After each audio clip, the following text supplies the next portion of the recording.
Hi, my name's Keith Cooper. This is the Canon PRO-200 printer, and in this video I'm going to do a bit of a catch-up, question and answers about things I've discovered about the Pro-900 since I did a review of it a while ago. Now, I've used it quite a bit, and it's an excellent printer within its category of what it is. So really this is to cover questions I've been asked in the comments for the videos, and also draw together some of the other work I've done since the original review of it.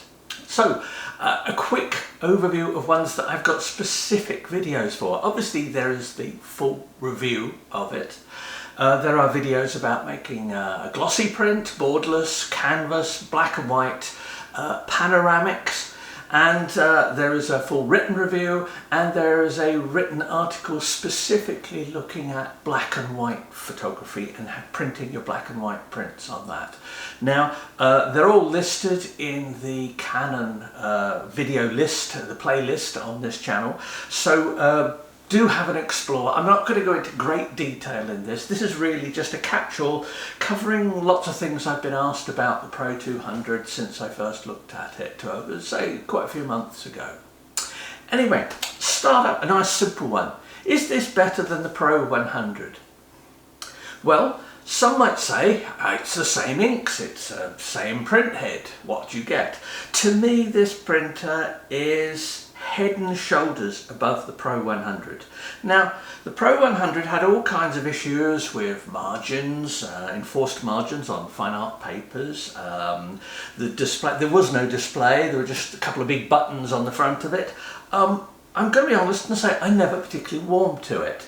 I do have a detailed review of it, but it was perhaps getting on for 9-10 years ago, and long before I started making videos, so it's one of my written reviews. And I'm come across quite a few points there of things I thought, well, yeah, it's potentially nice. The ink set seemed fairly reasonable, but it was just not a printer I warmed to using. The 200 and the 300, which I've covered, and I'll be doing one of these looking at the 300 and some other printers I've covered as well in due course. The 300 pigment ink, completely different matter in some respects what you might use it for, but this is just about the 200, and to my mind it is much more usable. If you're looking for a high quality printer that will make good prints and you're not worried about using dye-based inks, and these will last for years, then this is an excellent printer. 300 has more inks, and as I said, they're pigments, but that doesn't make a difference to everybody, and they're more expensive, so that does make a difference. So yes, it's definitely better than the old 100.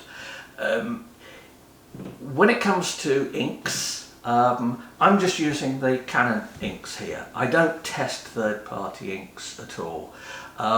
There may be inks available for these printers. I don't test them, I don't recommend them. They're not going to break your printer. They may not last very well, they may fade very quickly. Sometimes you genuinely do get what you pay for. But I've just tested this using the Canon inks. So if you want to mess around with different inks, then you're on your own, from my point of view anyway. You might want to try it, maybe not. Talking of inks, the key to making good prints with a printer like this, in fact almost any printer, is having profiles, ICC colour profiles. Now, I've done quite a lot of stuff about making them myself, which is relatively easy, needn't be that expensive.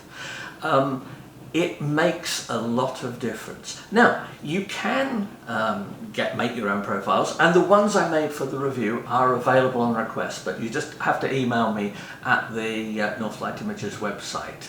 They're listed in the written review, the ones I've got. I haven't got any others. All the ones I've made are listed there, and they're free of charge for non-commercial use. If you want to use them commercially, well, yeah, I might charge you a little bit, but they're free for non-commercial use. I would note that many paper suppliers, certainly here in the UK, will make you profiles if you buy some paper. There are far more profiles available from paper manufacturers for a printer like this than you'll get with the lower level, cheaper printers. The cheaper the printer, the less likely you are to find ready-made profiles. And in fact, you may find that some paper suppliers will even supply, which if I remember rightly, A1MX AMX files. These are files with profiles and media settings. You load them in, you need to use the media configuration tool. Now, media configuration tool is for making custom media settings. Now, I cover this at length elsewhere, so I'm not going to mention it here, other than to say it's a useful but relatively advanced feature. So you don't need to know about it to make good prints with this. In terms of the actual papers that it supports, I've looked at different sorts in the reviews and the other articles. Two things I would notice in particular. This is, and this one's a Permajet one, it's a metallic gloss. And I'm never sure quite how well this shows up in the video, but hopefully that does. This has a crispness and light to it that is excellent. It's a scene of the town hall here in Leicester in the UK, and the fountain in front of it, and the light and the glow and the colour looks excellent. So if you want to make punchy prints in colour with bright colours and contrasty, a metallic gloss paper like this can work really well. Now, in fact, if I was handing out prints, somebody wanted to see some example images of mine and they wanted some prints, doesn't happen often these days, people want to look at digital stuff. If I wanted to make impressive, wow, that's good type prints, I would use this printer rather than one of the pigment ink ones I've got. That's for prints like this, because they have much more of a wow factor about them than you will get with pigments. Now, if I was printing black and white, I'll do pigments. You could do black and white on this, that's pretty good, but I'm impressed mightily by the quality I could get from that. This is an art paper, and the depth of the blacks on this particular art paper, this is a cotton rag paper, relatively light, 265 gram cotton rag paper, has some lovely deep colours in it. These are some cacti flowers from out in my conservatory.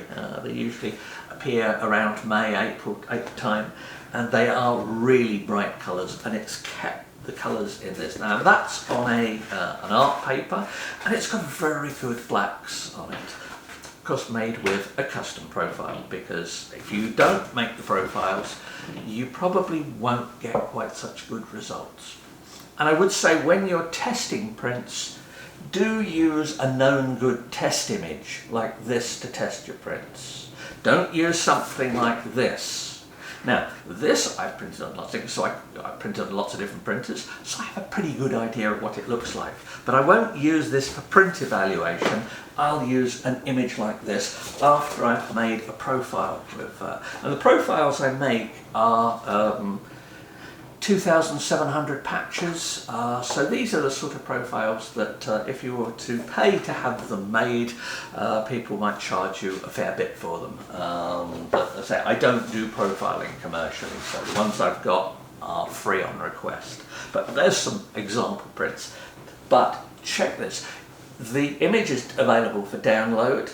I've written articles and I've got some videos about how to use the image, what all these different bits mean, but suffice to say, if you get a new printer, if it's a wholly new printer, don't buy the papers before you get the printer.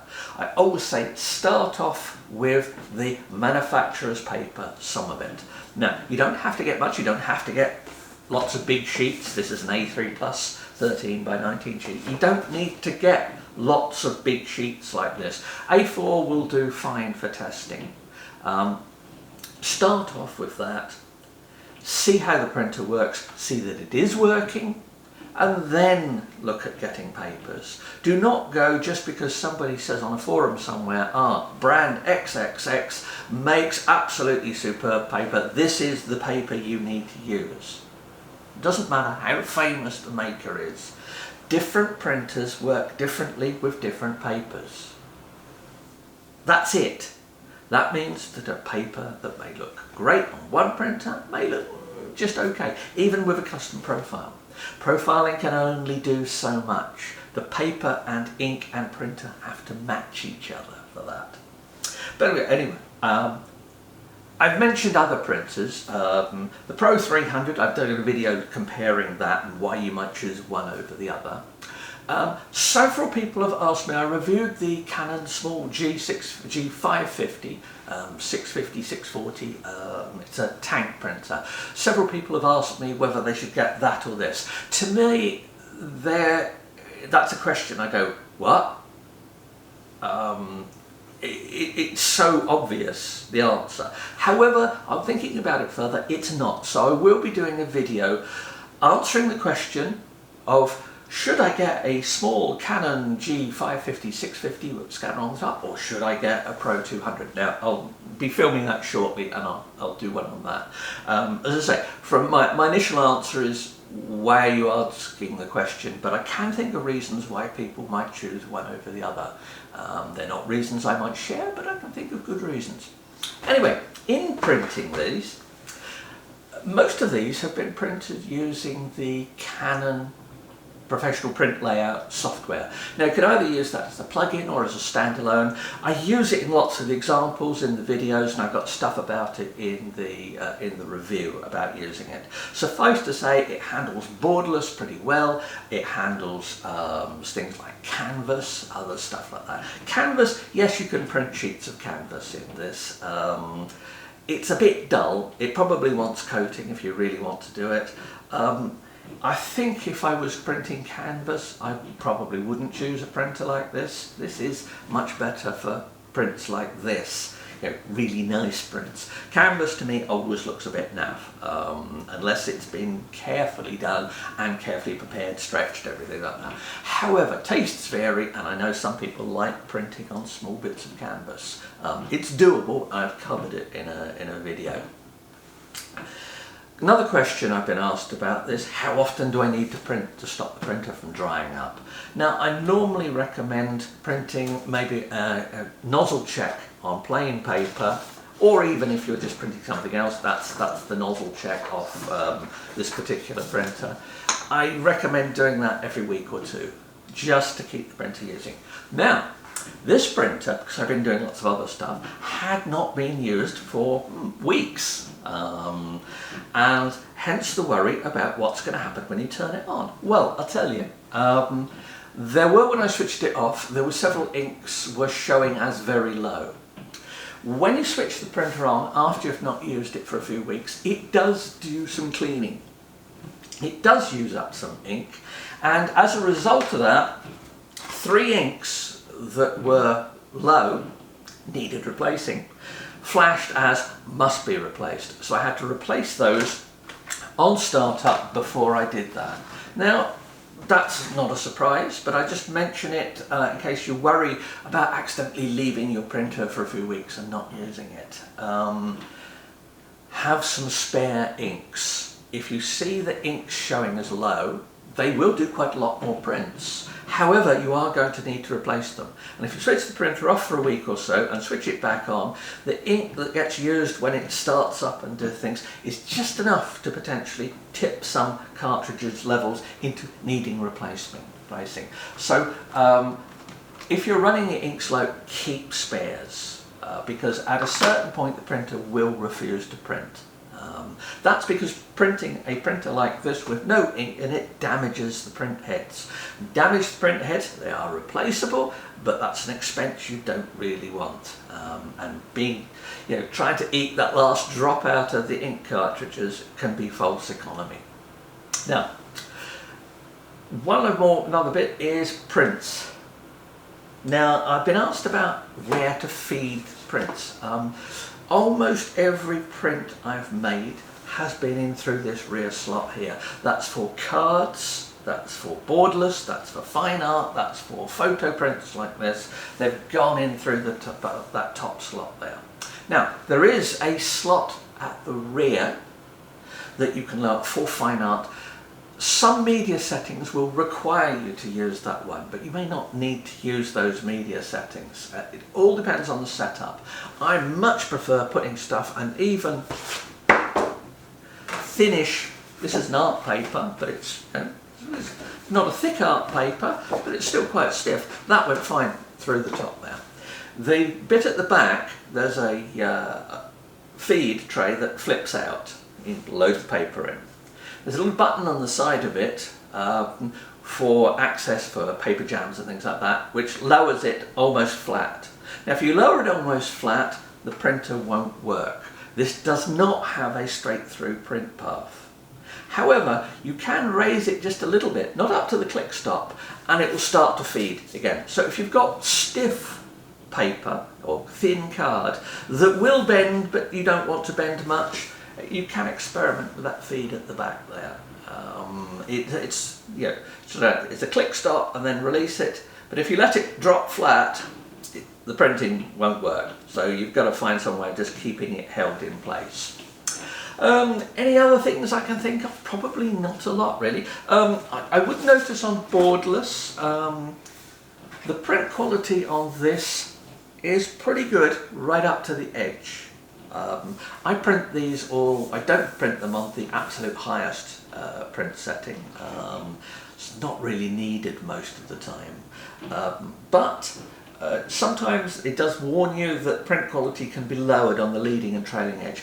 I've found that with most papers there's no problem, but do be aware that if you print Borderless, then you might with some papers get a slight loss of print quality on the margins. One other thing about printing Borderless, which I'll finish off on, is that if you print Borderless a lot, you will get ink overspray. Keep the inside of your printer clean. Check for spray on the foam pad and various things down there. Keep the printer clean, because Borderless printing and dust do not go well together. They build up inside the printer, it causes problems. If you absolutely must do Borderless, and I rarely do it, then watch out if you do it a lot for stuff building up. Anyway, if anyone's got any more questions, please do feel free to ask on the comments and that. Subscribe to the channel please if you find it useful. I cover lots of other stuff, not just printing. I cover lenses, different aspects of photography and stuff, and I'm looking at expanding what I'm doing here. People seem to enjoy it, so I hope this has been of use. Do check the other videos and particularly the written articles as well, because they've got lots more information in them, and I hope this has been helpful. So thank you.